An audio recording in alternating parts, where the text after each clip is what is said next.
Hey guys, welcome back to my channel. Today I'm going to do an abstract floral using palette knives.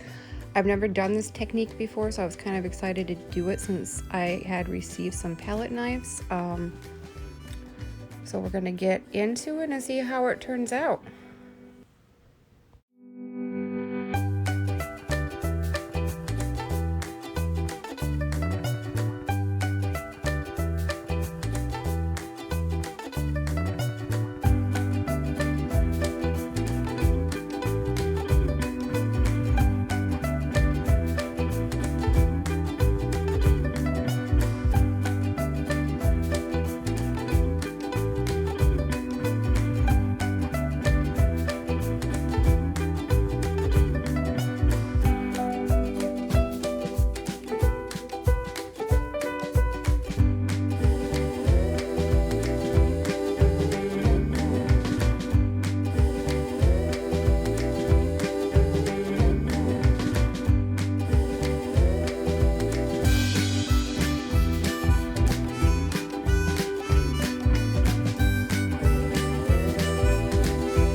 Well, there you have it, you guys. My first abstract acrylic using palette knives. I hope you like it. Don't forget to hit that like button and subscribe. Thank you.